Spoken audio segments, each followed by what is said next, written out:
शिक्षा पर ही देश का भविष्य टिका होता है और अभी हम मौजूद हैं भारत के इकलौते अंबेडकर विचार विभाग के भवन के अंदर। ये तिलका मांझी भागलपुर विश्वविद्यालय के अंतर्गत आता है और इस भवन की हालत इतनी खराब है कि आपको देखकर जो है सरकार और प्रशासन पर जो है गुस्सा जरूर आएगा। तस्वीरें दिखाने के लिए आपको हम अंबेडकर विचार विभाग के अंदर पहुंचे हुए हैं। सबसे पहले आप इस भवन के ऊपर की तस्वीर, जो छत की तस्वीर है, उसको देखिए। किस तरह से प्लास्टर झड़ रहे हैं, छड़ जो है वो पूरी तरह से गल कर जो है वो खत्म हो चुका है। और इस बीच जो है खतरे का बोर्ड यहाँ पर कई जगहों पर लगाया गया है ताकि जो बच्चे, जो छात्र छात्राएं यहाँ पर पढ़ने के लिए आते हैं, उनको मालूम हो सके कि जिस जगह पर आप पहुंच रहे हैं वहां पर आपके ऊपर, आपके सर के ऊपर जो है वो खतरा मंडरा रहा है और आपकी जान पर जो है इस जगह पर खतरा हो सकता है। आप देखिए तस्वीरों में रस्सी के माध्यम से इस पूरे क्षेत्र को जो है वो घेर दिया गया है और उसके बाद बच्चों को किस तरह से एक किनारे जो है वो पूरी तरह से समेट कर रखा गया है ताकि जब प्लास्टर ऊपर से झड़कर गिरेगा तो इन लोगों को किसी तरह का खतरा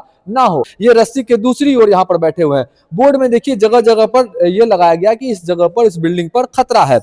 4 साल पहले जो है तमाम जो यहाँ पे वादे किए गए कि इस बिल्डिंग का मरम्मतीकरण करवाया जाएगा, क्योंकि हालत इतनी बदतर है। जिस तरह से आप तस्वीरों में देख रहे हैं कि अंदर जब आप क्लासरूम में प्रवेश करते हैं या फिर शिक्षकों के केबिन, उनके अंदर प्रवेश करते हैं तो वहां की हालत, पिलर से लेकर छत, प्लास्टर सभी जो है वो झड़कर नीचे गिरते हैं और इस हालात में ही यहाँ पर जो छात्र छात्रा हैं वो पढ़ाई करते हैं। हम बात करेंगे सबसे पहले जो शिक्षक यहाँ पर हैं, किस तरह के हालात हैं, कितना डर का माहौल है बिल्डिंग के अंदर? डर का माहौल तो बहुत है और आप लोग खुद आए हुए हैं तो देख ही रहे हैं कि इस परिस्थिति में डर का माहौल तो स्वाभाविक है। तो हम लोग डरे डरे आते हैं और विभाग है तो हमको आना ही है। हालात तो खस्ता है भवन के हाँ, भीतर। काफी खस्ता है। खुद आप देख रहे हैं, उसमें कहने का हमें कोई जरूरत भी नहीं महसूस लग रहा है। ऐसा तो नहीं कि प्रयास नहीं किया गया होगा कि इसका मरम्मतीकरण हो या नई बिल्डिंग बनवाई जाए? प्रयास विभाग के स्तर से बार बार प्रयास किया गया। हमारे अधिकारी है, हम अधिकारी से निवेदन ही कर सकते हैं क्योंकि वो हमारे अधिकारी हैं। कुलपति, माननीय कुलपति महोदय हमारे अधिकारी हैं। हम अधिकारी से जो है आधिकारिक स्तर से ही बात कर सकते हैं, उनसे निवेदन ही कर सकते हैं। उनके ऊपर हम दबाव नहीं बना सकते हैं क्योंकि वो हमारे अधिकारी हैं। उनसे आश्वासन दिया गया है आप लोगों को? आश्वासन तो बार बार आश्वासन तो मिल ही रहा है कि बहुत जल्द आपके भवन का जो है न मरम्मत करवा दिया जाएगा, नए भवन का निर्माण करा दिया जाएगा। इस रूप में बार बार कुलपति महोदय से जो है आश्वासन तो मिल ही का डर बना रहता है यहाँ पर, क्योंकि छात्र छात्राएं पढ़ाई करते हैं इसी बिल्डिंग के अंदर। कब ऊपर से जो है चट्टान गिर करके जो है विद्यार्थी देख रहे हैं कि अभी कोने में रस्सी टांग करके हम लोग रखे हैं। दोनों साइड में जो है क्लास, एक उधर उस साइड में क्लास हो रहा है अभी, और उसके बाद अभी जस्ट इस साइड में भी क्लास अभी हो रहा था। जस्ट अभी घंटी लगा है तो बच्चे सब 2 मिनट के लिए बाहर। साए में ज्ञान होगा लगता है? तो होगा तो नहीं, ये तो खुद आप समझ रहे हैं, लेकिन हम लोग क्या कर सकते हैं। जो मेरे पास व्यवस्था है, हमारी तो मजबूरी है, हम नौकरी कर रहे हैं, हमको आना है, किसी भी हाल में आना है और अपने अधिकारी से निवेदन करना है। परिचय सर आपका? मेरा नाम डॉक्टर संजय कुमार रजक, विभागाध्यक्ष, विश्वविद्यालय अम्बेडकर विचार एवं समाज कार्य विभाग। देखिए एक बार फिर से आपको हम तस्वीर दिखाएंगे और कुछ जानकारी और दे देंगे। भारत का इकलौता जो है ये अंबेडकर विचार विभाग है जहां पर डॉक्टर भीमराव अंबेडकर के विचारों पर अब भी चर्चाएं की जाती है, उसके बारे में जो है वो बच्चों को बताया जाता है। भीमराव अंबेडकर, चाहे चुनावी माहौल हो, चाहे कोई भी नेता हो, इन भीमराव अंबेडकर के शब्दों का, उनके विचारों का, उनके नाम का जो इस्तेमाल जरूर करते हैं। और ऐसे में जब उनके विचार पर चर्चा की जाती है जिस भवन में, उस भवन की हालत क्या है ये आप देख सकते हैं। हम बात करेंगे जो यहाँ पर छात्र हैं उनसे भी बात करना चाहेंगे, किस तरह की स्थिति में आप लोग पढ़ाई कर रहे हैं। क्या नाम है आपका? मेरा नाम चंद्रशेखर। किनारे में समेटे हुए हैं आप लोग क्लासरूम को? हाँ, डर के, एक मिनट मैम, क्या बोलिए? क्योंकि यहाँ पे जो है ना बिल्डिंग का बहुत स्थिति खराब है, ठीक है ना। उधर बैठने में ना पूरा डर लगता है कि कब ऊपर से गिर जाएगा। तो हम लोग का क्लास जो है ना इधर साइड में चलता है।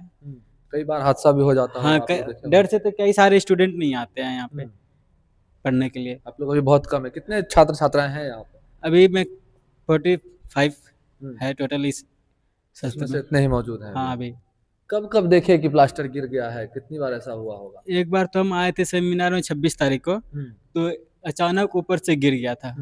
तो अचानक यहाँ से सब बाहर निकले। ये आप लोग ही लगाए हैं बोर्ड वगैरह? हाँ, सर लोग लगाए हैं, मतलब हम ही लोग के द्वारा लगाया गया है। डर लगता है पढ़ाई करने में? आप बहुत ज़्यादा डर लग रहा है सर। यहाँ तो मैम और सर डेली क्लास लेते हैं, हम लोग डेली आते भी हैं, लेकिन हम लोग का ध्यान एकत्रित नहीं रह पा रहा है। कभी भी इधर गिर गया, कभी उधर गिर गया, तो हम लोग को पढ़ाई बहुत अच्छा हो रहा है, लेकिन वही मतलब कि डर लगा रहता है तो हमेशा। देखिए मैडम बहुत बढ़िया से पढ़ा रही है, सीख पा रहे हैं अच्छे से इस डर में। हाँ, बहुत जब से आ रहे हैं तब से हमको अंदर से काफी कॉन्फिडेंस बढ़ गया है यहाँ पे, मतलब कि आप लोग भी बोले होंगे कई बार कि मरम्मत करवाया जाए, क्या आप लोगों को जवाब मिला उसका? हम तो सेमेस्टर 1 का छात्र हैं सर। सर लोग सुने हैं कि काफी बार प्रयास किए हैं सर लोग। हाँ, डर लग रहा है पढ़ाई करने में?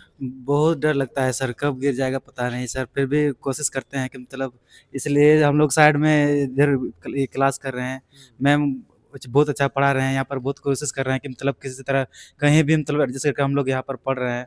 अब शिक्षा जारी रहनी चाहिए। जी, लेकिन अभी तक सॉल्यूशन नहीं निकला मैम, क्या लग रहा है? आप भी डर में होंगे, तो रोजाना आते हैं? डर तो रहता है, खुद से ज्यादा बच्चों लोगों का डर रहता है कि हाँ हमारे साथ तो कुछ भी हो लेकिन मेरा बच्चा सुरक्षित रहे। और बच्चा समय से आ जाता है और हमारा है कि हम सबसे पहले क्लास लेने के लिए बढ़ जाते हैं कि हमारी ड्यूटी है, चाहे जो हो पहले क्लास ले ले उसके बाद ही कुछ करेंगे। चुनाव में सब नेता का ध्यान रहा, आप चाहेंगे कि उन लोगों का नेता का ध्यान अब इधर भी आए जहाँ शिक्षा हो रही है? नहीं, ये तो देखिए सोचने वाली बात है, हम लोग अब ड्यूटी से बंद गए हैं, कुछ बोल नहीं पाएंगे।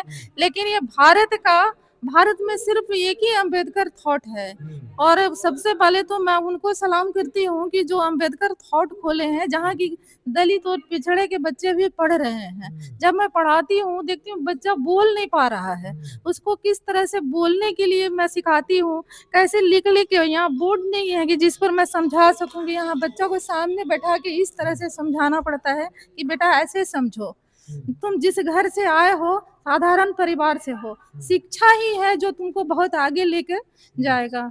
पढ़ो बेटा, और तुमको जो समझ में नहीं आता है मैं बताऊंगी, मैं यहाँ सरकार मुझे पैसा देती है तुमको सिखाने के लिए, डरो मत, जो तुमको पूछना है खुलकर पूछो। मैं क्या लगता है कब तक निदान होगा इस भवन का? अब इसके लिए तो सर हम लोग बंध चुके हैं कि हम किस प्रयासरत हैं आप लोग हाँ। इसको लेकर? हमारे पहले वाले कुलपति सर तो आए थे, बोले कि बाबा साहब का विभाग पूरे भारत में है, ये मैं नहीं जान रहा था, इसको मैं तुरंत मरम्मत कराऊंगा। लेकिन अभी तक कोई अभी सॉल्यूशन तक कुछ नहीं हुआ है। चलिए, निदान नहीं निकला है, भवन की स्थिति जर्जर अब भी बनी हुई है और उम्मीद ये भी जताई जा रही है, जिस तरह से बिहार में चुनाव संपन्न हुआ, चुनाव के बाद तमाम वो नेता जो है वो अपने अपने कामों में लगे हैं, विधानसभा का सत्र भी जारी है। ऐसे में मुख्यमंत्री हो, उप मुख्यमंत्री हो, शिक्षा मंत्री हो, उन्हें जरूर जो है इस पर ध्यान देना चाहिए, क्योंकि इकलौता, जैसा मैडम भी बता रही है, कि इकलौता भवन है जहां पर डॉक्टर भीमराव अंबेडकर के विचारों पर चर्चा आज भी की जाती है। ऐसे में यह हालत जरूर डराने वाली है, बच्चे डर के साए में जी रहे हैं। 45 में से मात्र 5 से 10 ऐसे बच्चे हैं जो विद्यालय पहुंच रहे हैं, इस विभाग में पहुंच रहे हैं, यहाँ पर पढ़ाई कर रहे हैं। ऐसे में यह स्थिति जरूर जो चिंताजनक है। ध्यान देना चाहिए, कुलपति महोदय को भी ध्यान देना चाहिए, साथ ही साथ सरकार को भी ध्यान देना चाहिए कि इस भवन को पूरी तरह से दुरुस्त करवाया जाए। भागलपुर से TV9 के लिए मैं शिवम।